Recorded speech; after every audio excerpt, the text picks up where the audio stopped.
직장인 평균 연봉이 4천만 원 정도 된다고 하더라고요. 그런데 4천만 원 곱하기 10년 하면 어때요? 4억이죠. 100년 하면 어때요? 40억이죠. 그런데 우리가 진짜로 뭐 돈 한 푼도 안 쓸 것도 아니고 100년 일할 수 있는 것도 아니고 그냥 이것만 보면은 뭐냐? 우리가 근로소득만 가지고 일해서는 답이 안 나온다는 거예요. 물론 알죠. 여기 연봉도 올라갈 거고 할 건데요. 어지간히 연봉이 많이 오르지 않고서는 근로소득만으로는 흔히 우리가 말하는 경제적 자유나 어떤 부를 얻기가 힘들다는 겁니다. 그러면은 이 4천만 원이라는 숫자 자체를 드라마틱하게 바꿔야 되는 거예요. 그러면은 이 숫자 자체를 어떻게 바꿀 수 있냐? 투자를 하거나 사업을 해야 합니다. 그런데 이 투자랑 사업, 이걸 다른 말로 뭐라 그러냐? 도전이라고 하죠. 결론적으로 인생을 드라마틱하게 바꾸고 싶다면 도전을 해야 되는데 대부분의 사람들이 도전을 하나요? 아니요, 못합니다. 그런데 못하는 이유를 사람들이 왜 나는 도전을 못했을까? 왜 나는 사업을 하지 못했고 왜 나는 인생이 바뀌지 않았을까? 라고 하면은 흔히들 대는 핑계가 있어요. 그게 뭐냐면 나는 기술과 재능이 없어서. 야, 그거 재능 있는 애들이 아니야? 혹은 금수저 물고 태어나야 할 수 있는 거 아니야? 이렇게 생각을 합니다. 그런데 우리가 도전하지 못하는 진짜 이유는요, 딱 하나입니다. 그냥 마인드예요, 마인드. 마인드만 있다면 도전할 수 있습니다. 물론 그 와중에 실패할 때도 있겠죠. 그렇지만 우리가 도전을 못하는 이유가 이 기술이나 재능, 능력이 아니라 사실은 마인드 때문이라는 거를 알아야 합니다. 야, 네가 뭔데 그런 말을 하냐? 저 혼자 하는 말이 아니고요. 성공한 많은 분들이 자신의 저서를 통해 하는 말입니다. 그리고 제가 오늘 소개할 게리 바이너척이 쓴 12와 2분의 1 부와 성공을 부르는 12가지 원칙이라는 책에서도 이 마인드의 중요성을 강조하고 있습니다. 사실 전에 한번 소개했던 책인데요. 그때는 책의 전반부 절반 내용만을 소개했고 오늘은 후반부 절반 내용을 통해서 6년 만에 2천억을 번 게리 바이너척의 성공 비결을 이야기해 보도록 하겠습니다. 첫 번째, 후회를 남기지 않는다. 책에서는 이렇게 말합니다. 어땠을까는 독이다. 가지 않은 길이다. 나이가 많이 들어 예전의 자신을 돌아보았을 때 회한을 안겨주는 가장 큰 원인이다. 실패를 최소화하는 것도 중요하지만 후회를 최소화하는 것도 중요하다. 우리가 죽는 순간이 됐다고 가정해 보겠습니다. 그러면은 우리가 살면서 해왔던 한 일이 있을 거고요. 해보지 않은 일이 있을 겁니다.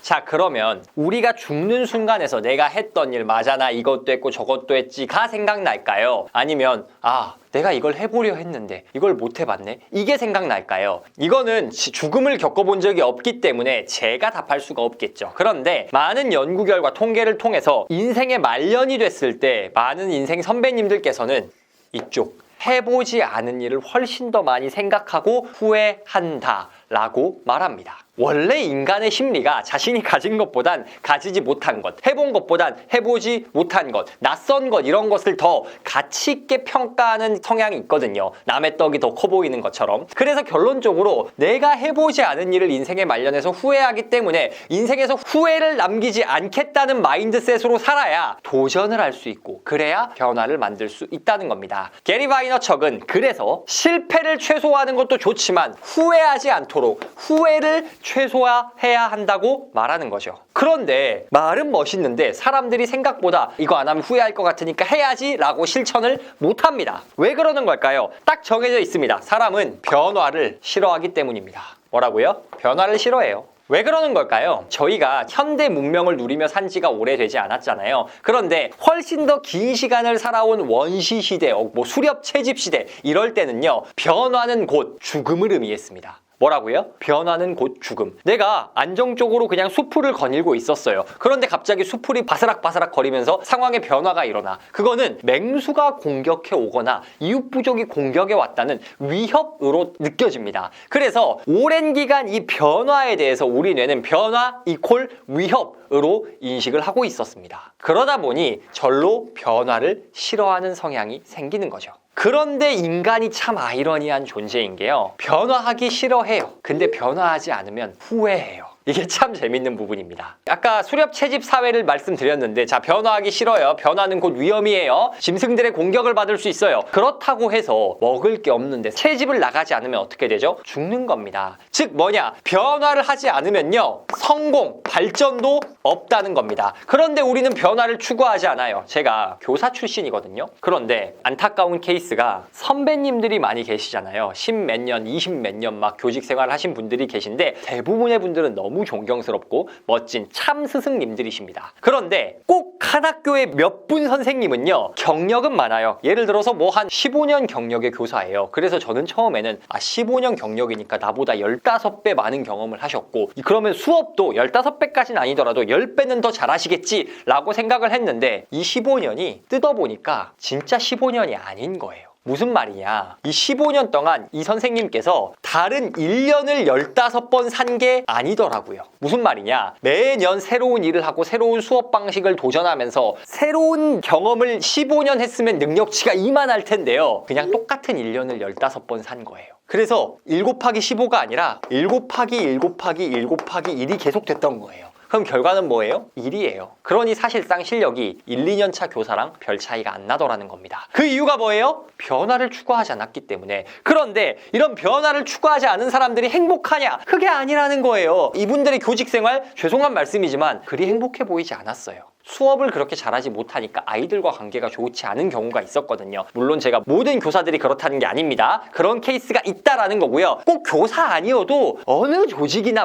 마찬가지잖아요. 여러분 조직 다 그렇잖아요. 그래서 변화하지 않으면 성공, 성과는 나타나지 않습니다. 그러면 인간은 결국 후회하게 되겠죠. 그런데 우리가 도전하려면 어떤 마인드를 가져야 하냐? 나는 후회하지 않겠다. 나는 실패를 최소화하는 게 아니라 후회를 최소화하는 삶을 살겠다. 여러분은 그런 인생을 선택해 오셨나요? 혹시 후회하지 않는 것보다 실패하는 게 무서워서 그냥 현실에 안주하고 있진 않나요? 두 번째, 호기심입니다.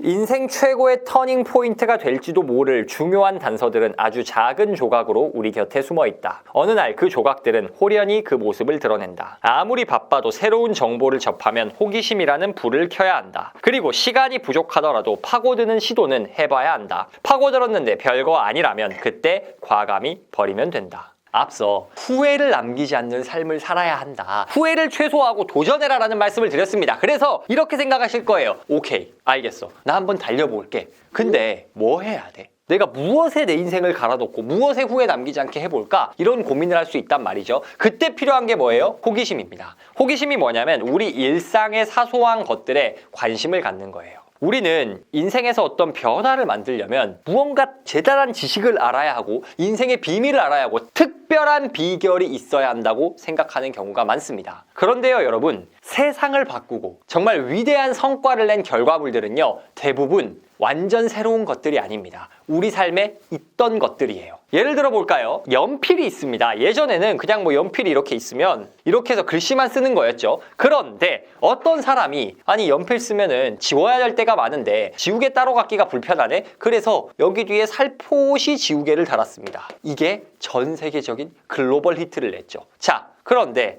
이게 엄청난 기술을 요하는 발명인가요? 아니에요. 그냥 일상을 호기심을 가지고 지켜봤으면 누구나 발견할 수 있었을걸요? 아, 연필 불편한데 지우개 어떻게 좀 편하게 못 쓰나? 이 정도 일상에 관심 가졌다면 할 수 있는 거예요. 기술이 좀 더 발전된 후에도 마찬가지입니다. 아이폰 생각해 볼게요. 아이폰이 세상을 바꿨다고 말 많이 합니다. 맞는 말이죠. 그런데 아이폰에 있는 모든 기술이 세상에 없던 새로운 것일까요? 휴대전화라는 걸 스티브 잡스가 발명했나요? 핸드폰 안에서 인터넷을 한다는 걸 스티브 잡스가 발명했나요? 아니에요. 스티브 잡스는 그냥 기존에 있던 것들을 하나로 다 넣었을 뿐입니다. 전화, 인터넷, 그리고 터치 스크린, 이런 이미 세상에 존재하던 것들을 전부 하나로 모았죠. 그래서 탄생한 결과물이 뭐예요? 아이폰. 그 말은 뭐냐? 호기심을 가지고 주위를 관찰해보면 우리 인생을 바꿀 만한 놀라운 아이디어가 존재한다는 겁니다. 그 아이디어들은요, 엄청 특별한 형태로 나타나지 않고요, 이렇게 우리 일상에서 쉽게 볼 만한 작은 모습으로 나타나고 이것들을 결합하고 융합하고 개선해서 딱 한 단계 발전시켰을 때 인생을 바꾸는 어떤 발견, 변화가 생길 수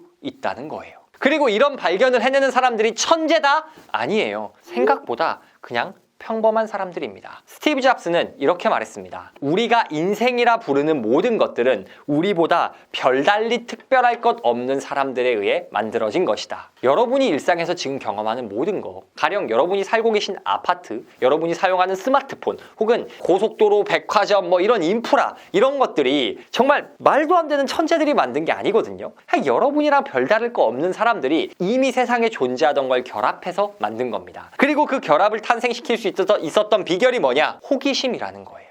그래서 일상을 주의 깊게 관찰해 보시기 바랍니다. 생각보다 변화를 만들 수 있는 지점은 멀리 있지 않아요. 그냥 내가 관심 갖고 있는 것, 내가 만나는 사람, 내가 보고 있는 장면 속에 변화를 만들 수 있는 포인트가 숨어 있습니다. 세 번째, 각오입니다. 만약 어떤 사업을 하기로 결정했다면 온 세상이 당신에게 안 돼라고 외치는 걸 각오해야 한다.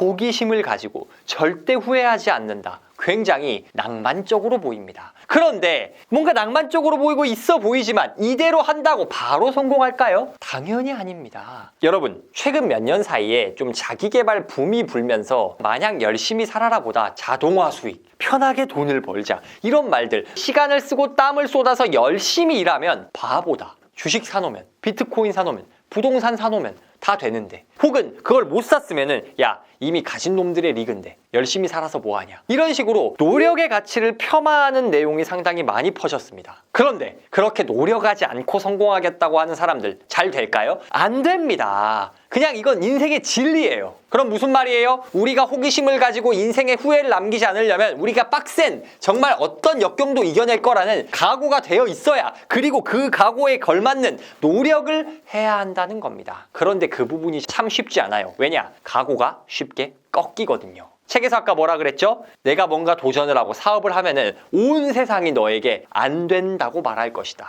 옆에서 너 할 수 있어 화이팅이라고 북돋아줘도 각오가 쉽게 흔들리거든요. 인간이 원래 그런 존재입니다. 그런데 가만히 생각해보면 성공한 많은 사람들은요, 모두가 안 된다고 말할 때 그걸 뚫어낸 사람들입니다. 가령 손흥민 선수 생각해볼까요? 처음에 함부르크 유스팀 가가지고 이렇게 뛰고, 그 다음에 레버쿠젠으로 이적하고, 그 다음 토트넘으로 가는 그 과정에서 계속 안 된다는 말을 들었습니다. 국가대표 처음 데뷔했을 때 야 쟤 왜 이렇게 개인 플레이해? 아니면 쟤 왜 이렇게 겉멋들었어? 뭐 이런 말도 많이 들었고요. 쟤 뭐 외국 유망주라더니 왜 잘 못해? 이런 욕 많이 들었습니다. 레버쿠젠으로 넘어갈 때만 해도 어땠어요? 상위권 팀에선 다 성공 못할 거라 그랬어요. 그런데 잘하고 토트넘 넘어가니까 어땠어요? 종주국 프리미어리그에선 잘 안 될 거다 그랬어요. 지금 어때요? 득점왕도 했잖아요. 박지성 선수는 어땠을까요? 평발이라 그랬어요. 2002 월드컵 때 잘해서 아인트호벤 갔는데 히딩크 감독의 인맥이다, 그거부터 시작해서 관중의 야유 받고 막 출전도 못하고 그랬는데 결국 어땠어요? 뗄 때 윗송 발에 아세요 여러분? 박지성 선수 응원가가 생겼어요. 그리고 나서 맨체스터 유나이티드로 가서 거의 주전급 선수로 활약을 했죠. 그런데 그때까지도 아인트호벤 갈 때부터, 아인트호벤에서 잘 안 될 때도, 그리고 맨체스터 유나이티드로 넘어갈 때도 전부 모두가 안 될 거라 그랬어요. 그런데 그 사람들이, 그 남들이 안 된다고 하는 그 세상의 소음에 귀 기울였다면 성공할 수 있었을까요? 아닙니다. 손흥민 선수, 박지성 선수뿐만 아니라 세상의 모든 성공한 사람들은요, 세상에 안 된다고 말할 때 아니야, 돼, 나 할 거야 라고 말하는, 그걸 견뎌내는 각오가 되어 있던 사람들이었습니다. 여러분은 그런 각오가 되어 있으세요? 오늘은 6년 만에 2천억을 번 게리 바이너척이 말하는 돈을 버는 3가지 비결에 대해 이야기해봤습니다. 첫 번째, 후회를 남기지 않는다. 우리가 실패를 줄이려고, 실패를 최소화하려고 하면은 자동적으로 후회하는 일이 생깁니다. 왜냐? 인간은 자신이 해본 일보다 해보지 않은 일을 더 크게 후회하기 때문이죠. 그렇다면 후회를 줄이겠다는 마음으로 인생에서 변화를 추구할 때 부와 성공이 찾아오는 겁니다. 그렇다면 그 후회하지 않는 마음가짐, 그 태도를 가지고 어떤 일을 시도해야 되냐? 그 일은 호기심을 가지고 발견해야 합니다. 멀리서 찾는 것이 아니라, 특별한 아이디어를 구하는 것이 아니라 내 주변에서 흔히 찾아볼 수 있는 아이디어들을 한 단계 개선하고 결합할 때 큰 성공을 만드는 아이디어를 얻을 수 있는 겁니다. 마지막, 각오가 되어 있어야 합니다. 호기심에 발견한 아이템을 가지고 후회하지 않겠다는 마인드로 덤벼두어 모든 세상이 너 그거 안 돼 라고 말할 겁니다. 손흥민, 박지성 선수가 이적할 때마다 안 된다는 기사, 안 된다는 댓글이 쏟아졌던 것처럼 말이죠. 그런데 그 안 된다는 말에 굴하지 않고 내 길을 꾸준히 가는 각오가 있을 때 부자가 될 수 있다고 게리 바이너척은 말하고, 이 내용은 게리 바이너척뿐만 아니라 모든 성공한 사람들이 하는 말입니다. 여러분은 후회를 남기지 않을 자신 있으십니까? 호기심을 가지고 주위를 보고 있나요? 각오가 되어 계십니까? 한번 여러분은 어떤 마인드셋을 가지고 계신지 점검해 보시기 바랍니다. 그럴 때가 있습니다. 별 생각 없이 어떤 행동이나 어떤 생각을 반복했더니 내가 어느 순간 그 행동의 전문가가 되어 있을 때 말이죠. 가령 어릴 때 줄넘기를 처음 배울 때는 너무 힘들지만 체육 시간에 여러 번 하다 보면 나도 모르게 줄넘기 고수가 되어 있고 이렇지 않나요? 즉 우리가 인생에서 뭔가 훈련하고 성장해가는 모든 부분은 별 생각 없이 어떤 것만 자주 했더니 기적처럼 성장이 일어나는 경우가 많다는 겁니다. 그리고 이건 돈을 벌고 부자가 되는 데서도 마찬가지입니다. 오늘 소개할 책은 밥 프록터 부란 무엇인가입니다. 이 행동만 자주 했더니 기적처럼 부자가 됐다. 시크릿의 주인공인 밥 프록터가 알려주는 진짜 부자가 되는 방법에 대해 이야기해 보도록 하겠습니다.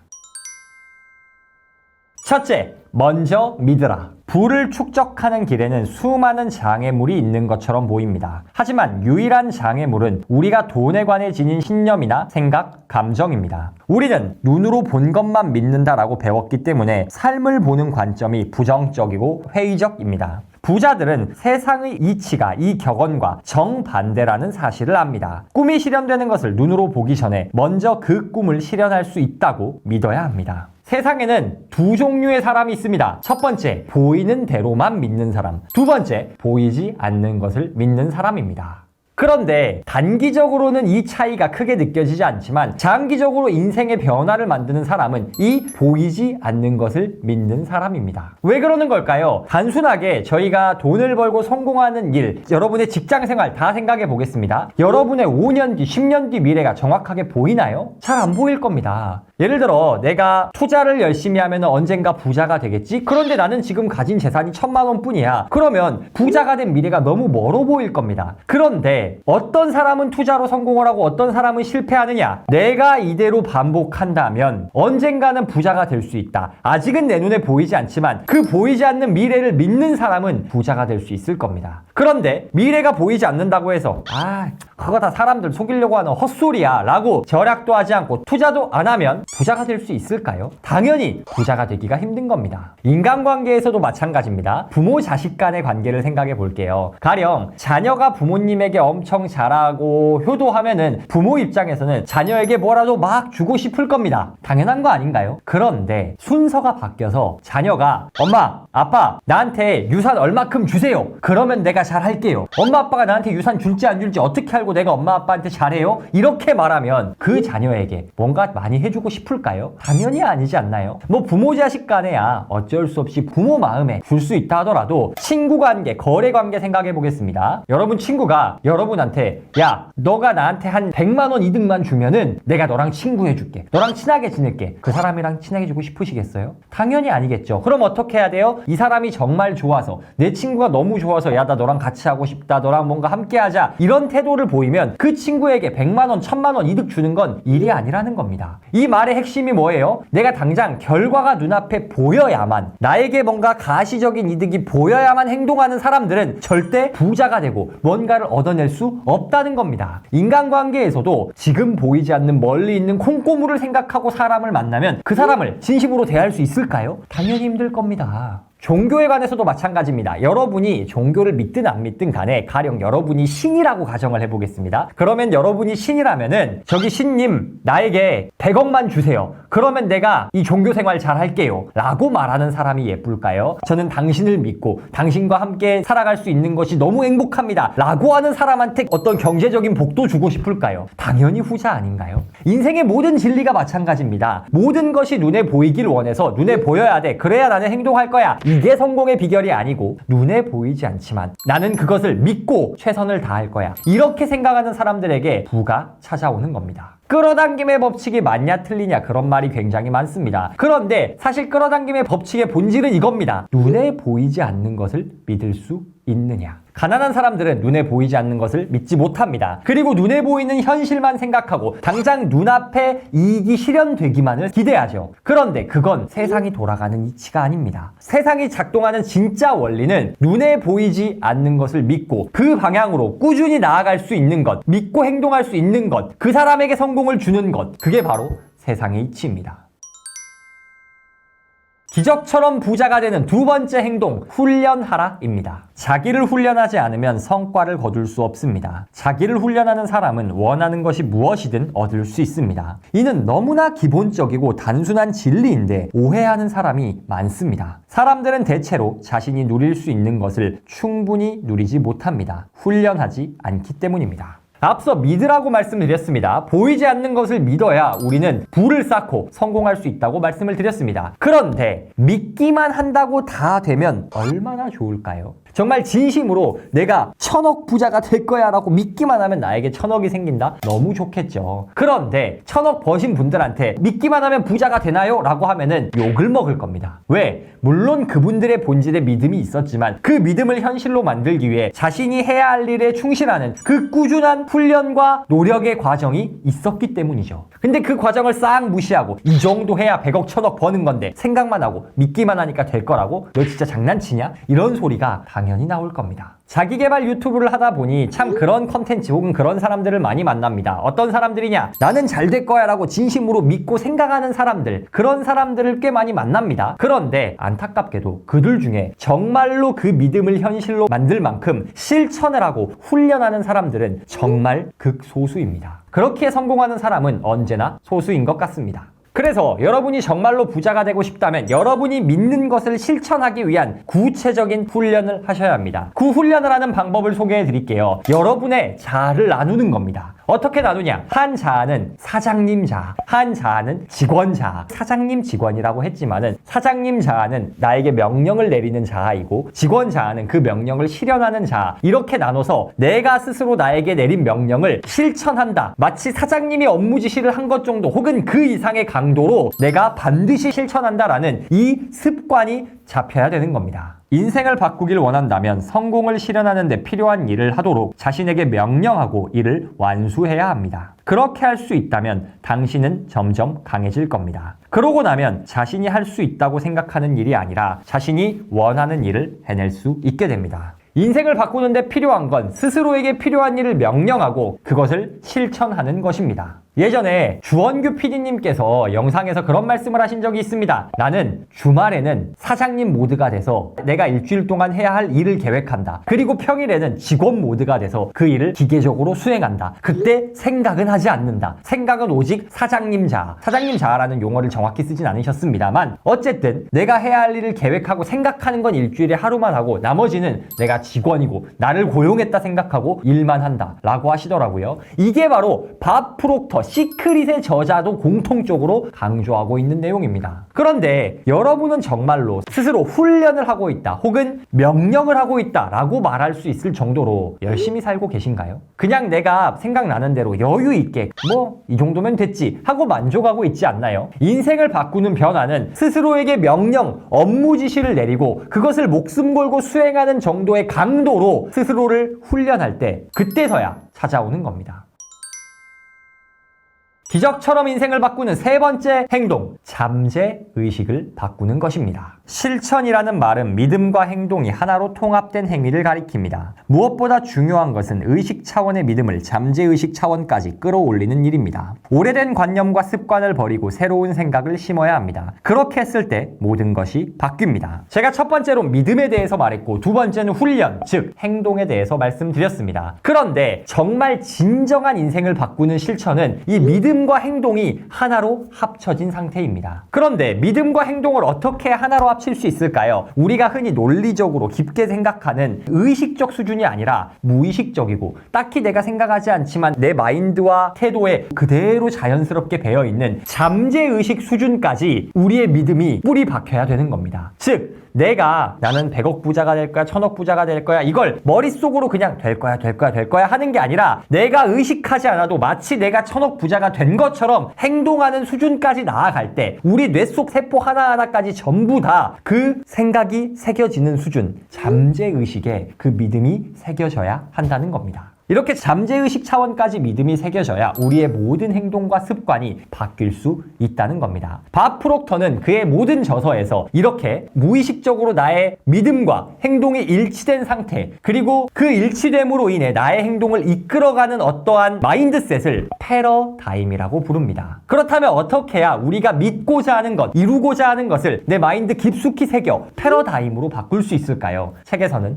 이렇게 말합니다. 저는 두 가지 방식으로 패러다임을 바꿨습니다. 하나는 감정을 움직이는 일에 몰입하는 것이고 다른 하나는 아이디어를 끊임없이 반복하는 것이었습니다. 우리의 잠재의식 패러다임을 바꾸는 첫 번째 방법이 뭐예요? 감정을 움직이는 일에 몰입하는 것입니다. 여러분 중에 뭐 쉬고 싶다, 놀고 싶다 이런 생각을 가지는 분들도 많이 계실 겁니다. 그런데 이런 생각을 할 때는요, 진정으로 우리 감정이 움직이지 않습니다. 우리 감정은 진정 어떨 때 움직이냐? 인생을 바꾸는 도전을 만났을 때, 혹은 내가 정말 몰입할 만한 즐거운 일을 만났을 때, 그때 우리 감정이 격하게 요동칩니다. 이게 바로 감정이 움직인다는 의미입니다. 그런데 이런 감정의 움직임이 있음에도 불구하고 우리는 현실적인 문제, 고민 등으로 인해 행동하지 않을 때가 많습니다. 그러면 절대로 우리의 패러다임이 바뀌지 않고 절대 인생이 바뀌지 않습니다. 어떨 때 패러다임이 바뀐다고요? 우리의 감정을 움직이는, 내 가슴을 두근거리게 하는 일에 도전할 때, 그 일을 실천할 때 패러다임이 바뀝니다. 패러다임을 바꾸는 두 번째 방법, 아이디어를 끊임없이 반복하는 것입니다. 자, 방금 감정을 움직인 어떤 일, 어떤 생각, 그것이 떠올랐을 것입니다. 그런데 그러한 아이디어를 현실로 바꿔내려면 부단한 노력이 필요합니다. 아이디어가 떠오르자마자 그 아이디어를 실천하고 바로 인생이 바뀌지 않죠. 그럼 어떻게 해야 되냐? 그 아이디어를 끊임없이 반복하고 실천하는 꾸준한 노력이 필요하다는 겁니다. 우리의 잠재의식을 바꾸는 건 바로 이겁니다. 내 감정을 움직이는 일을 찾고 그 일에 반복적으로 몰입하는 것. 즉, 앞서 말씀드렸던 마인드와 훈련을 모두 잡는 것입니다. 이 마인드와 훈련을 모두 잡았을 때 우리의 생각과 우리의 패러다임이 바뀌면서 우리는 그때서야 비로소 우리 인생의 모든 측면을 우리가 추구하는 부자의 모습에 어울리게 바꿀 수가 있는 겁니다. 이렇게 해서 패러다임이 바뀔 때 부자가 될 수 있습니다. 오늘은 시크릿의 주인공 밥 프록터가 알려주는 부를 만드는 행동들에 대해서 말씀드렸습니다. 첫 번째, 먼저 믿으라입니다. 우리는 눈앞에 보이는 것만 믿으려 하고 모든 것이 눈앞에 명확하게 보장되기를 희망합니다. 그런데 눈앞에 보장되는 것만 쫓아서는 절대 부자가 될 수 없습니다. 부자가 되는 사람들은 눈에 보이지 않는 것을 믿고 과감히 행동할 수 있는 사람들입니다. 두 번째, 훈련하라입니다. 믿기만 한다고 인생이 바뀌지 않습니다. 그 믿음을 현실로 바꾸기 위해선 실천, 훈련이 필요합니다. 훈련한다가 마냥 열심히 살아가 아니라 내가 나에게 명령을 내리고 그 명령을 수행한다. 이 정도 강도로 정말로 중요한 일에 몰입할 때 인생이 바뀝니다.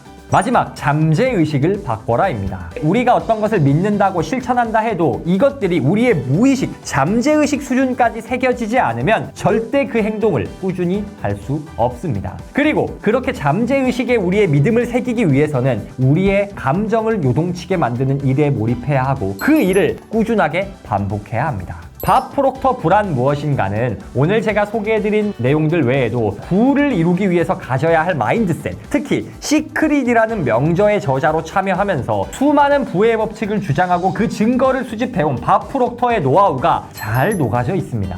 밥 프록터의 생전 강연을 책으로 바꿔낸 책이라 읽으시면서 마치 밥 프록터의 강연을 듣는 것과 같은 기분을 느끼실 수도 있습니다. 부자 마인드를 세팅하고 싶으신 모든 분들께 이 책을 강력히 추천합니다. 오늘도 북토크와 함께 한 걸음 더 성장하신 여러분을 진심으로 응원합니다. 여러분, 그 어떤 분야에서든 변화를 만들기 위해선 행동이 필요합니다. 부자가 되는 일에서도 마찬가지죠. 그렇다면 그 행동은 어디서 비롯되냐? 우리가 하는 행동의 80% 이상은 습관에서 비롯됩니다. 그 말은 바꿔 말하면 습관을 바꾸면 행동을 바꾸고 행동이 바뀌면 인생을 바꿀 수 있다는 뜻이 된다는 거죠. 그렇다면 어떤 습관을 가져야 부자가 될 수 있을까요? 꼭 돈 버는 것에 관련된 게 아니더라도 어떤 습관이 있어야 인생에서 변화를 만들 수 있을까요? 인생을 바꿀 수 있는 간단해 보이지만 아주 중요한 3가지 습관 제가 알려드리겠습니다.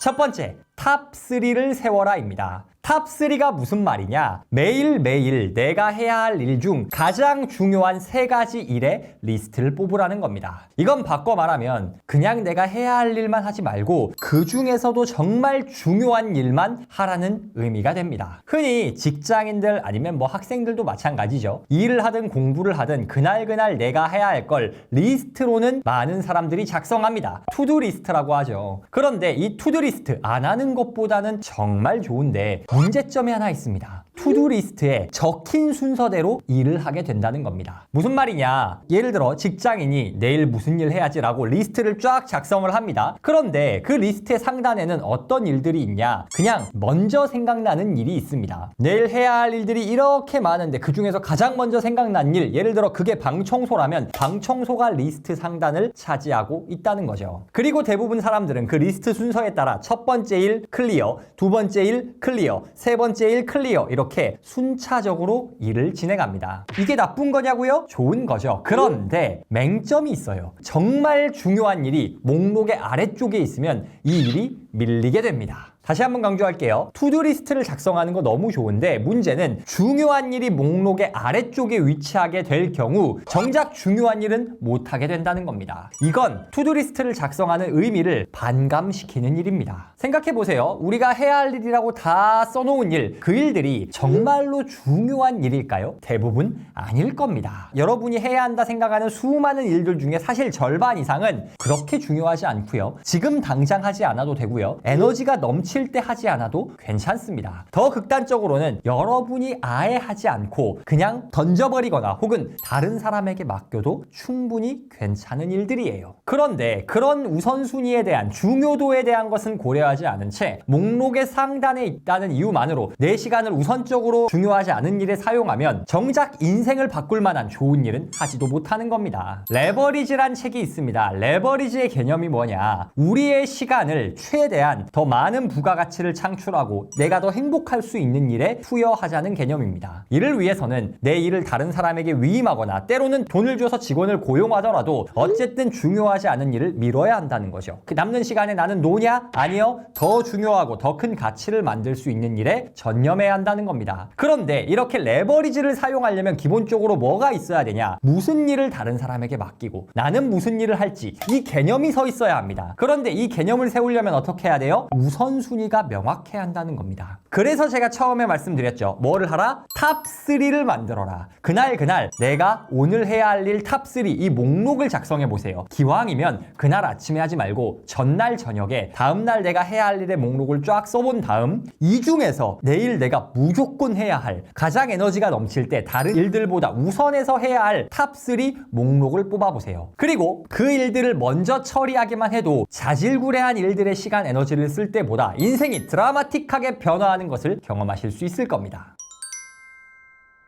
인생을 바꾸는 두 번째 습관, 시간 관리하기입니다. 자, 아까 앞서 탑3, 내가 그날 해야 할 가장 중요한 세 가지를 뽑으라고 말씀드렸습니다. 그런데 그 세 가지를 그냥 써놓기만 하면 실천할까요? 대부분 실천을 잘 못할 겁니다. 왜냐? 그냥 막연하게 내가 이거 해야 돼 라고만 했지 구체적으로 언제 어떻게 할지는 계획하지 않았거든요. 그렇다면 어떻게 해야 하냐? 내가 우선순위를 세웠다면 그 우선순위를 몇 시부터 몇 시까지 처리할지에 대한 시간 계획을 세워야 합니다. 가령 나는 오늘 운동이 우선순위야. 그러면 아침 9시부터 10시까지는 운동 이렇게 시간표에 미리 넣어야 한다는 겁니다. 이렇게 시간표를 작성해야 하는 이유가 있어요. 자, 탑3 우선순위 3개 선정했습니다. 그런데 이 세 가지만 다 해도 훌륭한 하루가 되겠지만 기왕이면 이 탑3 안에 들지 못한 많은 일들도 하면 좋지 않을까요? 혹은 이 탑3가 굉장히 시간이 많이 드는 일이라면은 구체적으로 어느 정도의 시간이 드는지를 파악해야 하지 않을까요? 시간 계획을 세우라는 게 이런 의미에서입니다. 내가 이 탑3를 하는데 이 정도 시간이 들어. 그렇다면 남는 시간에는 이 탑3 말고 다른 것을 해야겠다. 혹은 내가 탑3 하는데 이 정도 시간이 들 거라고 생각했는데 실제로 해보니 이거보다 더 많은 시간이 드네. 다음번엔 더 시간을 여유롭게 잡아야겠다. 이렇게 본인이 시간을 어떻게 사용하고 있는지에 대해서 자기 객관화가 돼야 된다는 거예요. 자기 객관화가 안 되면 어떤 현상이 생기냐? 나는 실제로는 10 정도밖에 못하는데 100을 할 수 있을 거라 착각합니다. 그래서 막연하게 할 수 있어요 라고 했다가 다 못하고 상사한테 깨지고 거래처의 신뢰를 잃고 뭐 이런 일들이 생기는 겁니다. 혹은 반대 경우도 있습니다. 나는 100을 할 수 있는 사람이에요. 그런데 구체적인 시간 계획을 세우지 않으면 그냥 시간이 흘러가는 대로 뭐 오늘 안에 3개만 하면 되지 하는 식으로 게으름 부리게 됩니다. 그렇게 되면 나의 풀 포텐셜 잠재력을 다 발휘하지 못하는 셈이 되죠. 그래서 어떻게 해야 한다? 우선순위를 세웠다면 그 우선순위를 언제 실천할지 시간 계획을 세워야 합니다. 계획만 세우면 되냐? 아니요. 그 계획대로 내가 살았는지 점검해야 합니다. 성과를 지배하는 바인더의 힘이라는 책이 있습니다. 3P 바인더를 만드신 강규영 대표님이 쓰신 책인데 이 책에서는 시간을 어떻게 관리하라고 제안하냐, 하루의 시간을 어떻게 쓸지를 계획을 세웁니다. 가령 10시부터 12시까지는 이거 해야지 라고 선을 그어서 표시를 합니다. 그 다음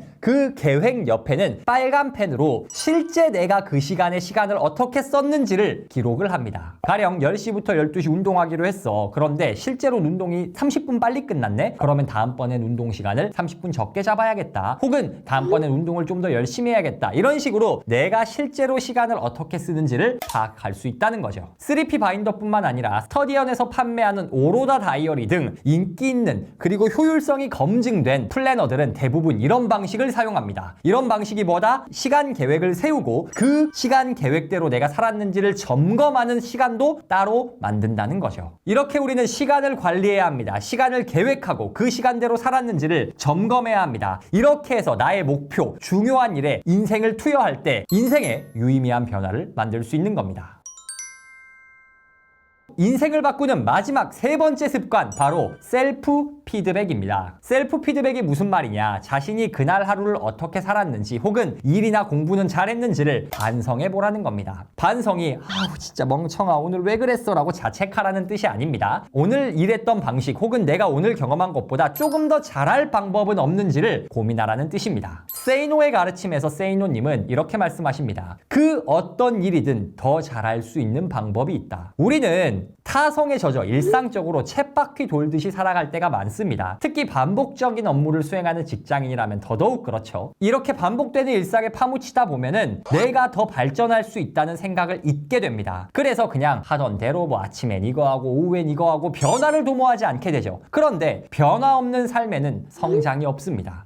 그럼 어떻게 해야 돼요? 내가 어떻게 하면 조금 더 잘할 수 있을까? 어떻게 해야 조금 더 생산적일 수 있을까를 매일매일 고민해야 한다는 겁니다. 가령 여러분이 투자를 한다고 가정해 보겠습니다. 주식 투자를 해요. 그런데 내가 주식 투자를 할 때 어떠한 이유로 주식을 샀고 이게 어느 정도 기간이 지나면 10% 정도의 수익이 나겠다라고 계획을 세웠습니다. 그런데 만약에 그 계획대로 되지 않았어요. 그러면 나는 투자에 재능이 없나 보다. 몰라 안 해. 이렇게 하면 발전이 없겠죠. 그럼 어떻게 해야 되나요? 내가 이 정도 시간 계획을 가지고 투자 계획을 세웠는데 결과를 보니 내가 놓쳤던 부분이 있다. 내가 이 기업의 재무 상태만 고려했지 경영진의 능력은 고려하지 않았어. 다음번에 투자할 때는 이런 부분을 고려해야겠다. 혹은 매일매일 단위로 나눠보면 운동을 예로 들 수도 있겠죠. 내가 오늘은 스쿼트를 10개를 했는데 자세를 이렇게 했더니 무릎이 아프네. 그럼 다음번엔 이대로 하면 안 되고 올바른 자세를 알아봐야겠다. 이렇게 해서 자세를 교정해야 더 큰 운동 효과를 낼 수 있지 않을까요? 그런데 반성 없이 그대로만 반복한다? 하던 방식대로 투자하면 돈을 잃을 거고요. 잘못된 방식으로 계속 운동하면 건강을 잃을 겁니다. 그래서 어떻게 하면 조금 더 잘할 수 있을지 이 셀프 피드백을 하면서 스스로를 업그레이드 해갈 때 성장이 일어나고 성공이 찾아오는 겁니다.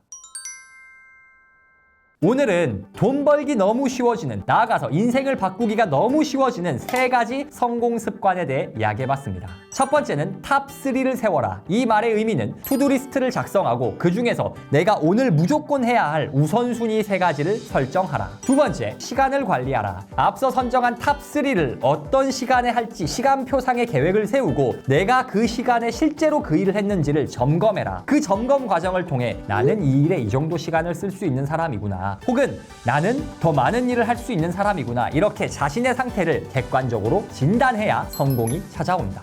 마지막, 셀프 피드백입니다. 세이노님이 말씀하셨듯 그 어떤 일이든 더 잘할 수 있는 방법이 있습니다. 타석에 젖어 다람쥐 쳇바퀴 돌듯 하던 대로만 일하지 말고 어떻게 해야 내가 일을 더 잘할 수 있는지, 성장할 수 있는 방법은 없는지 고민하며 피드백할 때 진짜 성장과 성공이 찾아옵니다. 오늘도 북토크와 함께 한 걸음 더 성장하신 여러분을 진심으로 응원합니다. 우리가 그럴 때가 있어요. 뭔가 인생에서 변화를 만들고 싶어요. 그리고 뭔가 잘 살고 싶고 성장하고 싶고 이럴 때가 있어요. 그런데 사람들이 간과하는 게 변화를 만들고 싶다. 이것까지는 오케이. 그런데 변화에는 불확실성이 따라온다는 걸 간과해요. 그래서 나 변하고 싶어. 말로는 변하고 싶다 그래요. 나 돈 많이 벌고 싶고 나도 좀 뭐 인플루언서가 되고 싶고 지금보다 열심히 살고 싶고 이런 식으로 변화를 추구한다고 사람들이 말은 많이 해요. 그런데 변화는 필연적으로 뭐를 가져오죠? 불확실성을 가져옵니다. 세상에 영원한 건 없어요. 항상 무언가는 변하기 마련입니다. 블랙스완이라는 책이 있잖아요. 블랙스완이 뭐예요? 검은 백조. 백조는 대부분 하얗습니다. 그리고 한 90% 이상 확률로 하얀 백조가 태어나요. 하얀 백조에게서는. 그런데 가끔 블랙스완이 나타나요. 그 말은 무슨 말이냐? 아무도 예견치 않았던, 아무도 예상하지 못했던 그 불확실성의 변화가 나타난다는 거예요. 그런데 꼭 블랙스완급 대박 변화가 아니더라도 짜잘한 변화, 짜잘한 불확실성은 인생에서 항상 동반이 됩니다. 그런데 여기서 성공하는 사람과 실패하는 사람들이 갈려요. 실패하는 사람들은 어떻냐? 이 변화를 못 견딥니다. 불확실성을 감수하지 못해요. 그래서 어떤 반응이 나타나냐? 아, 이렇게 하는 게 맞나? 아, 무섭다. 아, 나 이거 아닌 것 같아. 나는 이런 고통, 스트레스를 기대했던 게 아니야. 뭐 이런 식으로 조금 발만 담가보고, 아니야, 뜨거! 하고 그냥 나와버리는 겁니다. 예를 들어서 온탕에 우리가 목욕을 하러 들어가요. 근데 물의 온도가 조금 뜨거운 편이면 발 처음에 담그면 어때요? 뜨거워요. 그럼 뜨거! 하고 하면 이 사람 씻을 수 있어요? 못 씻어요. 그런데 처음엔 조금 뜨거운데 발을 살짝 담가보면 어때요? 점점 익숙해져요. 피부가 자극이 안 일어나요. 그러면 조금씩 더 들어가고 온탕에 확 물을 담궈요. 그럼 어떻게 되죠? 시원하다. 이런 만족감이 찾아오잖아요. 온탕으로 예를 들었지만 다른 게 다 마찬가지입니다. 처음에 뭔가 뜨거워 혹은 뭔가 자극적인 일이 있어요. 근데 그걸 내가 감수하고 발을 담그고 들어가다 보면 어떻게 되냐? 익숙해져요. 그리고 그 변화를 내가 감당해내고 견디다 보면은 결국에는 성장과 변화가 찾아온다는 거예요. 그런데 여러분, 많은 사람들이요. 뭐 유튜브 해볼래? 유튜브로 예를 들어보겠습니다. 유튜브 해볼래? 라고 하면 뭐 처음에 알겠습니다. 해봐야지 라고 해요. 영상을 만들어 봅니다. 이것저것 시도를 합니다. 그런데 그걸 하면서 내가 모르는 게 생깁니다. 이건 어떻게 하지? 편집 어떻게 하지? 썸네일은 어떻게 만들어야 되지? 이런 식의 고민을 많이 해요. 혹은 열심히 편집해서 만들었는데 조회수가 안 나오네? 혹은 악플이 달리네? 이런 식으로 뭔가 변화가 생기고 문제가 생기고 자꾸 이게 생겨요. 뭔가 인생에 뭐가 자꾸 생겨요. 그런데 이때 감당할 수 없어. 누가 좀 해줬으면 좋겠어. 아니면 나 안 해 하고 던져버리면 변화가 생길까요? 절대 생기지 않습니다. 그럼 이때 변화를 만든 사람들은 어떤 사람들이에요? 문제가 생겼다. 그럼 내가 이걸 어떻게 해결할 수 있을까? 이것저것 시도를 해보는 거예요. 가설을 세우고 그것을 증명해 보는 겁니다. 여러분, 저희가 좀 과학자적인 데이터에 근거한 사고를 가질 필요가 있어요. 어떤 사람이 가령 어떤 주장을 한다고 가정해 보겠습니다. 성공하려면 노력을 해야 된다라는 말을 한다 해볼게요. 이거 너무 뻔하잖아요. 누가 성공하려면 노력을 해야 돼라고 하면 이게 설득력이 있나요? 없어요. 그런데 누군가가 여러분, 성공에 관한 빅데이터, 성공한 사람들 한 수십만 명을 연구한 빅데이터 연구학자 알버트 바라바시 교수의 연구에 따르면 성공을 하려면 이런 노력을 해야 됩니다. 라고 데이터, 근거를 가지고 말을 하니까 어때요? 신뢰감이 생기는 거예요. 그런데 이게 꼭 뭔가를 주장할 때뿐만이 아니라 내가 뭔가를 깨닫고 내가 성장할 때도 이런 데이터가 쌓여야 된다는 거예요. 그 데이터는 어떻게 쌓여요? 내가 가설을 세우고 뭔가를 노력할 때 쌓여요. 다시 유튜브 이야기로 돌아와 보면은 여러분이 유튜브를 하고 싶어요? 영상 성과가 안 나오네? 썸네일을 바꿔볼까? 바꿨는데 조회수가 더 떨어졌네? 그럼 아까 그게 맞나 보다. 그러면은 뭔 차이가 났길래 조회수가 떨어졌을까? 이거 한번 바꿔보고. 내가 말을 이렇게 했더니 악플이 달리네? 그러면 뭘 말을 잘못했을까? 어떤 포인트가 사람들을 자극하게, 사람들이 짜증나게 만들었을까? 이걸 가설을 세우고 연구를 해보고 개선해보는 작업. 근데 이 작업이 다 어때요? 불확실성을 뚫어야 되는 거예요. 법으로 정해진 게 아니야. 근데 내가 이러면 이렇게 되겠지, 저러면 저렇게 되겠지, 가설을 세우고 검증해보는 그 과정을 통해서 불확실성을 제거했을 때 어떻게 돼요? 성장과 성공이 나타난다는 겁니다. 그래서 제가 드리고 싶은 말은 딱 이겁니다. 우리가 성공하려면 어떤 분야에서든지 성장하려면 불확실성을 극복해야 돼요. 그리고 그 불확실성은 상당히 많은 경우 고통을 수반합니다. 짜증이 나요. 무서워요. 그렇지만 성공하는 사람들은 그거를 뚫어낸 사람들이에요. 어떻게? 가설을 세우고 검증함으로써. 그런데 여기서 실패하는 사람들, 무너지는 사람들의 특징은 어떻죠? 이걸 견디지 못하고 포기한다는 거예요. 여러분은 어떠신가요? 여러분이 뭔가를 하나 시도했을 때 이거 어떻게 하지라는 불확실성을 만났어요. 그때 여러분은 한 번 더 가설을 세우고 도전했나요? 아니면 잘 모르겠다 라고 빠르게 포기했나요? 이게 유튜브든 뭐든 분야에 상관없이 여러분의 성패를 결정하는 성공의 핵심 비결입니다. 방금까지 제가 성공하려면 불확실성을 뚫어내야 한다. 내가 가설을 세우고 검증하고 그거를 돌파해내야 된다. 그게 때로는 고통스럽고 무서울지라도 뚫어내야 된다라고 말씀을 드렸는데 그렇게 말하는 이유가 있어요. 왜냐하면 우리는 뭔가 잘 되려면 뭐 유튜브를 잘하거나 아니면은 뭐 운동을 잘하거나 아니면은 뭐 책을 쓴다거나 돈을 번다거나 이런 것들을 잘하려면 기술이 필요하다고 생각을 해요. 그렇죠? 근데 사실 기술은 있잖아요. 그 모든 모든 성공의 한 10%, 20%밖에 차지하지 않는다고 생각을 합니다. 제가 교사 출신이잖아요. 그런데 학교에서 그런 선생님들이 계세요. 첫 번째 유형, 수업을 너무 못해요. 진짜 참관 들어가면은 참관 가끔 공개 수업 행사할 때가 있거든요. 그럴 때 보면은 도대체 저 사람은 죄송한 말이지만 임용고시를 어떻게 통과했나? 진짜로 제가 그냥 까놓고 현실적으로 말씀을 드릴게요. 임용고시 어떻게 통과했나 싶을 정도로 수업을 못하는 분들이 계세요. 근데 재밌는 게 뭔지 아세요? 그런 분들 중에 애들이 다 너무 좋아하는 분들이 계세요. 차이가 뭘까? 수업 진짜 못하시거든요. 재미 하나도 없어요. 근데 애들이 안 자요. 자도 혹시 선생님이 내가 너 수업을 지루하게 했니? 미안하다. 좀 일어날래? 하면은 죄송해요. 그리고 길에서 선생님을 보면요. 존경해요. 인사를 제대로 해요. 위험이 서요. 수업을 못하는데. 저는 처음에 이게 이해가 안 됐어요. 아니 수업을 못하는데 어떻게 존경받을 수가 있지? 반면에 어떤 경우가 있냐면요. 수업은 진짜 잘해요. 깔끔해요. 수업 준비를 하루에 몇 시간씩 하고 논리적으로 빡빡빡빡 하는 분들이 계세요. 그런데 그분들이 애들한테 미움을 받아요. 그거는 뭘까? 도대체 차이가 뭘까? 제가 곰곰이 고민을 해봤는데 이제서야 제가 자기계발서를 많이 읽으면서 깨달은 게 있어요. 본질이 뭐냐면요. 그냥 딱 하나예요. 마인드예요. 마인드.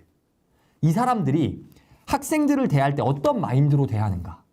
내가 이 가르치는 행위 자체를 얼마나 천직으로 여기고 내가 교수 스킬이 좋든 안 좋든 간에 아이들을 얼마나 진심으로 대하고 내 수업에서 아이들이 하나라도 더 받아갔으면 좋겠는 그 마음이 있으면 알아요. 아이들이 그걸 안다고요.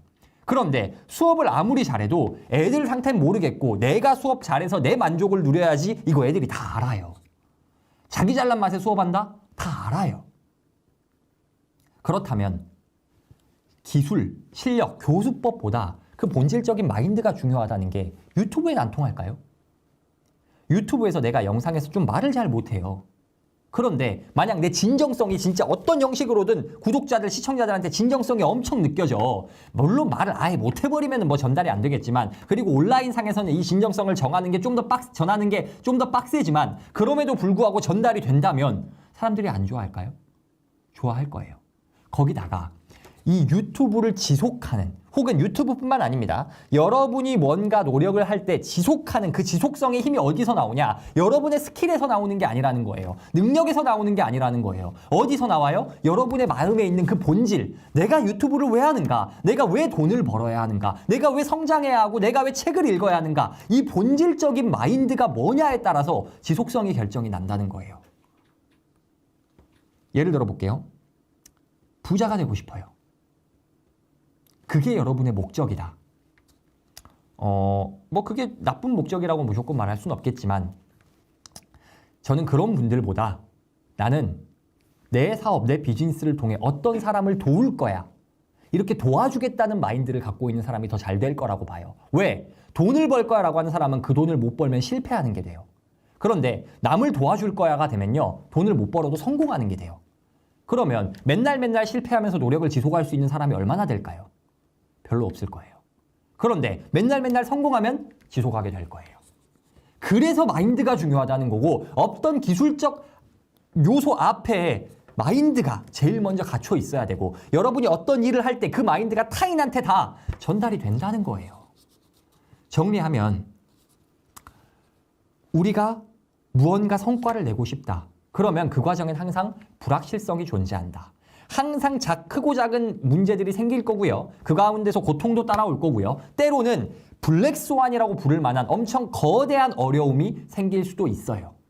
그런데 그런 어려움이 있고 없고가 성공을 결정하는 게 아니라, 즉 상황이 성공과 실패를 결정하는 게 아니라 그것에 내가 어떻게 반응하는가, 내가 그 변화를 어떻게 견디는가, 그게 성공과 실패를 결정하고, 그 변화를 견딜 수 있는 힘은 기술에서 오는 게 아니라 어디서 온다? 마인드, 본질에서 온다는 겁니다. 여러분, 제가 하루 10분으로 부자 되는 방법 알려드릴게요. 제가 말하면서도 되게 사기꾼 같네요. 그런데 사기치는 게 아니라요, 진짜 그런 방법이 있습니다. 제가 그 비밀 바로 알려드리겠습니다. 하루 10분으로 부자 되는 방법, 그 키워드가 뭐냐? 바로 레버리지입니다. 뭐라고요? 레버리지. 레버리지란 단어 여러분 언제 들어보셨어요? 보통 아파트 살 때, 부동산 이야기할 때 많이 사용을 합니다. 가령 10억짜리 아파트가 있는데 이거 10억 다 주고 사는 사람 대한민국에 거의 없습니다. 그러면 보통 어떻게 하냐? 자기 자본이 한 5, 6억, 그리고 나서 은행 대출을 껴가지고 한 4, 5억, 대충 한 4, 50% 정도는 이거를 대출로 해결을 해요. 그 말은 무슨 말이냐? 레버리지가 지렛대잖아요. 뭐 무거운 게 있는데 여기 지렛대로 해가지고 뭔가 기구의 힘을 빌려서 이 무거운 걸 들어 올린다, 이런 뜻인데, 이 무거운 가격, 내가 사기 힘든 것을 대출이라는 지렛대를 사용해서 들어 올린다, 즉 산다라는 거고요. 뭐 전세를 끼면은 사실 이거보다 더 돈이 안 들 때도 많죠. 어쨌든 더 적은 돈을 가지고 더 큰 것을 얻어내는 것, 이것을 레버리지라고 말을 많이 하죠. 그리고 우리가 사용하는 레버리지는 대부분 부동산 이야기하는 경우로 한정되어 있습니다. 그런데 문제가 있어요. 그게 뭐냐? 이 레버리지는 위험합니다. 아파트 레버리지는 사실 내 돈 5억, 6억이 들어갔어요. 근데 그 다음에 만약에 얘가 15억으로 올라가줘요. 그러면 베스트죠. 그럼 뭐죠? 5억을 넣어서 이만큼 올라간 거 5억을 번 거니까 수익률 100%가 되는 거잖아요. 그런데 만약에 이게 10억에서 6억으로 떨어져. 그러면 뭐예요? 그냥 난 앉아서 4억 손해본 거예요. 그러니까 양날의 검, 위험성이 있겠죠. 그런데 제가 영상 처음에 뭐라고 말씀드렸냐? 하루 10분 만에 부자 되는 법 알려드린다 했어요. 그런데 하루 10분 만에 부자가 되는 거랑 이 레버리지랑 뭔 상관이냐? 제가 정확히 말씀을 드릴게요. 이 레버리지라는 개념은 우리가 이 돈에 관련된 것으로 제한적으로 생각하지만 사실 적은 힘으로 큰 일을 이룬다가 레버리지의 기본 개념입니다. 뭐라고요? 적은 힘으로 큰 것을 이룬다, 성취해낸다, 이게 기본 개념이에요. 그렇다면 10분, 시간의 레버리지, 아까 제가 말씀드린 시간의 레버리지 무슨 뜻이냐? 10분을 투자하면 뭐 한 두세 시간?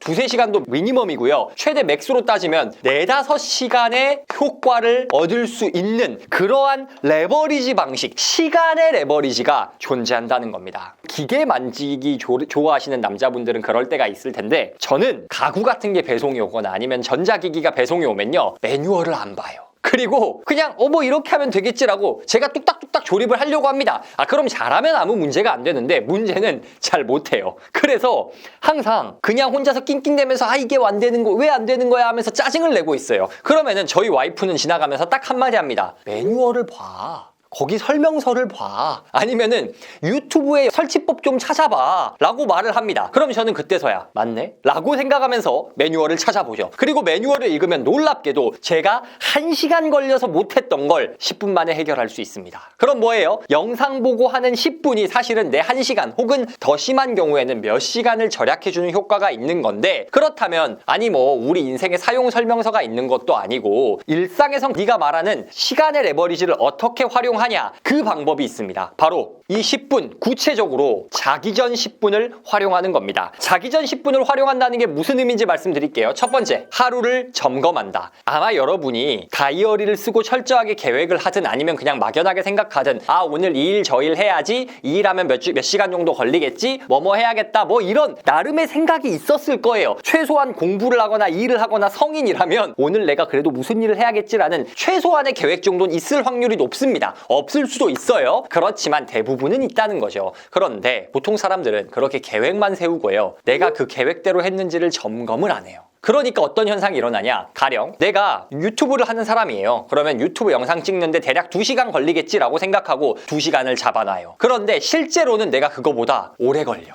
그래서 오래 걸리다 보니까 어떤 현상이 생겨요? 그 다음에 하려던 일을 못하고 밀려요. 그럼 이건 뭐냐면은 자신의 능력에 대한 객관적인 판단이 안 된 거거든요. 그러면 어떻게 해야 돼요? 나는 유튜브 영상 만드는데 3시간이 필요한 사람이구나, 2시간 반이 필요한 사람이구나 라고 생각하고 시간 계획을 바꿀 수 있어야 돼요. 근데 이거를 언제 알 수 있어요? 하루를 보내고 나서 그날을 점검할 때, 아, 내가 오늘 실제로는 이 일을 얼만큼 했고, 아, 내가 이게 이 정도 힘들 거라 생각했는데 더 힘들었고, 이런 분석이 돼야 된다는 거예요. 그런데 대부분의 사람들이 이걸 하나요? 안 해요. 이거 오래 걸리나요? 이게 자기 전 10분이라고 말한 건 최소 시간을 말씀드린 거고 한 10분에서 20분 걸릴 수 있겠죠. 그런데 길어야 이 하루 점검에 10분이면 된다니까요. 10분 동안 내가 오늘을 어떻게 보냈는지, 어떤 일을 했고 어느 정도 시간이 걸렸는지 이거 점검을 하면 어떤 현상이 일어나냐? 메타인지가 늘어납니다. 메타인지가 무슨 말이냐? 내가 어떤 사람인지에 대한 생각, 나는 이 정도 능력이 있다라는 자기 자신에 대한 객관적인 판단을 할 수 있는 능력을 메타인지라고 부릅니다. 한 5분에서 10분 정도 하루를 점검하면 어때요? 아, 나는 이 정도 능력치의 사람이구나, 나는 이 정도 일을 할 수 있구나라는 걸 점점 더 정확하게 파악할 수가 있어요. 그러면 시간을 좀 더 밀도 있게 계획할 수가 있겠죠. 그러다 보면 당연히 막연하게 계획을 세웠으면 중간중간에 날려버렸을 시간, 혹은 처리했어야 됐는데 처리 못했을 일, 이런 것들을 다 줄여가지고 우리가 2-3시간, 4-5시간을 얻는 효과가 있다는 거예요. 아, 그러면은 하루를 점검만 하면 되냐? 여러분, 근데 점검을 하려면 뭐가 있어야 되냐면요, 계획이 있어야 점검을 할 수가 있어요. 자, 뭐냐? 우리가 자기 전 10분에 해야 할 일이 이 2가지거든요. 하루 점검과 다음날 계획입니다. 근데 하루 점검을 먼저 한 이유는 오늘 살았던 것에 대한 반성이 먼저가 돼야 되는 건데, 사실 이 반성의 근거가 뭐냐? 그 전날 세웠던 다음날 계획이에요. 다시 말해서 내가 어제 나 내일은 이렇게 살아야지라는 계획이 있었어야지, 아, 내가 그 계획대로 살았구나, 못 살았구나 라는 걸 점검해서 메타인지를 올릴 수가 있다는 겁니다. 그럼 다음날 계획은 어떻게 해야 되나요? 제가 사용하기도 하고 실제로 제가 만난 1000억대 자산가가 하는 시간 관리를 말씀을 드릴게요. 전날에 30분 단위로 업무 계획을 다 세웁니다. 이게 무슨 말이냐? 하루 계획표가 있습니다. 그래서 여기 시간이 있어요. 근데 여기 시간이 뭐 8시 반, 9시, 9시 반, 10시 이렇게 시간표로 쫙쫙쫙 나눠져 있습니다. 30분 단위 혹은 15분 단위로 하시는 분들도 계시더라고요. 어쨌든 그래서 1000억대 부자가 어떻게 하나 보니까 요 정도 이 시간은 뭐 외부 미팅, 그 다음에 여기 이 시간은 원고 작성, 뭐 이런 식으로 30분 단위로 계획을 세우더라고요. 그리고 나서 실제로 이 일을 클리어했어 그러면은 이렇게 그어서 내가 완료했다는 걸 표시하더라고요. 근데 이걸 하려면 뭐가 있어야 돼요? 전날 저녁에 내가 내일 무슨 일에 어느 정도 시간을 쓰겠다라는 거를 기록을 해놨어야 이 점검을 할 수가 있겠죠. 그리고 나서 그날 저녁에 또 뭐예요? 하루 점검. 내가 과연 이 계획대로 살았는가? 내가 2시간을 잡았는데 이 시간은 적정한 양이었는가? 이거를 점검한 다음에 어때요? 또 다음날 계획을 세우면 되잖아요. 이 계획에 실제로 소요되는 시간이 10분에서 길면은 30분입니다. 뭐 솔직히 한 20분이면 다 해결이 돼요. 근데 적게는 10분. 일부러 10분이라 잡은 이유는 그래야 유튜브 썸네일 각이 나오기 때문에. 어쨌든 10분에서 최대 30분을 투자하면 어떻게 되냐? 2-3시간, 4-5시간이 아껴져요. 왜? 여러분이 계획을 가령 아까 말씀드렸지만 한 3시간 걸리겠어 라고 잡아놨어요. 근데 사실 최선을 다해 보니까 2시간이면 해결이 되는 일이었던 거예요. 그럴 수 있거든요. 그런데 이거 내가 사실은 3시간짜리가 아니라 2시간짜리야 라는 게 내가 파악이 안 되면은 어떤 문제가 생기냐? 시간 많네. 천천히 해야지. 이런 생각이 들어요. 그래서 어떡한다? 계획을 세우고 점검하는 습관을 하루 10분에서 최대 30분만 하면은 1시간, 2시간, 3시간 아낄 수 있다. 그렇다면 어떻게 되냐? 제가 영상 서두에 뭐라고 말씀을 드렸어요? 하루 10분으로 부자 되는 법이죠. 그런데 여러분, 부자가 되려면요, 그 누구나 투여해야 하는 자원이 있어요. 그게 뭐죠? 시간입니다. 시간을 쓰지 않고 부자가 될 수 있다. 편하게 부자가 될 수 있다. 그놈들이 다 사기꾼이에요. 시간을 안 쓰고 어떻게 부자가 됩니까? 뭐 시스템으로 자동화 수익? 그것도 일단 갈아놓고 시간을 넣어야지 완성이 되는 거예요. 그리고 제가 보니까요, 자동화 수익이네 뭐네 하면서 시스템 만들었다는 사람들이요, 그 시스템이라는 말이 사실은 사람이 그걸 굴리고 있다는 뜻이에요. 그럼 무슨 말이에요? 누군가가 나 대신에 시간을 갈아놓고 몸을 갈아넣게, 그러면서도 문제가 없게 만들어야겠죠? 그렇게 만드는 데는 시간이 들어요, 안 들어요? 당연히 들어요. 결론적으로 그 어떤 일을 해도 돈을 벌려면 우리에겐 시간이 필요한데, 그렇다면 많은 시간을 확보할수록 부자가 될 확률이 높겠죠. 그러면은 많은 시간을 확보하기 위해서는 어떻게 하자? 하루를 점검하고 다음 날을 계획하자. 그러면 그런데 얼마나 걸린다? 하루 10분에서 30분이면 된다. 여러분 이 이야기 들어보니까 어떠세요? 아, 굉장히 계획을 해야 되는구나. 맞아, 나 저렇게 살아라는 분들도 계실 거고요. 나는 MBTI P야. 뭔 계획이야, 난 못하겠어 하시는 분들이 있는데, 여러분 그냥 팩트로 딱 나와 있는 거 말씀드릴게요. 하나금융그룹에서요, 대한민국 슈퍼리치 MBTI를 발표한 적이 있습니다. 그랬는데 재밌는 점이요, 우리 MBTI 뭐 ESFJ 뭐 INTP 뭐 이렇게 막 많이 나오잖아요. 근데 마지막에 P하고 J가 있어요. P는 즉흥적인 거고 J는 계획형입니다. 슈퍼리치들의 비율을 봤더니요, J가 85%입니다. 계획형이 85%. 부자가 되려면 계획적으로 살아야 한다는 거예요. 우리가 무언가 계획을 세운다 할 때 빠지면 안 되는 가장 중요한 요소가 뭐예요? 시간입니다. 정리하겠습니다. 하루 10분으로 부자가 되는 방법이 있습니다. 그건 바로 레버리지를 활용하는 건데요. 제가 말씀드리는 레버리지는 돈의 레버리지, 대출 땡기는 게 아니고 시간의 레버리지. 내가 시간을 어떻게 썼는지 점검하고, 그 점검에 기초해서 다른 계획을 세우고, 그 계획이 실제로 됐는지를 다시 점검하고, 그로 인해서 나 자신이 어떤 능력이 있고 어떤 사람인가를 파악하는 메타 인지가 올라갈 때 우리가 시간을 활용하는 능력을 비약적으로 상승시킬 수 있다. 그리고 어떤 일이든 부자가 되려면 시간을 투여해야 하기 때문에 시간을 아끼는 것이 곧 부자가 되는 길이다 라는 말씀을 드렸습니다. 여러분은 시간의 레버리지를 잘 활용하고 계신가요? 우리 적어도 우리를 부자로 만들어줄 일에 있어서는 P 말고 J가 돼봅시다.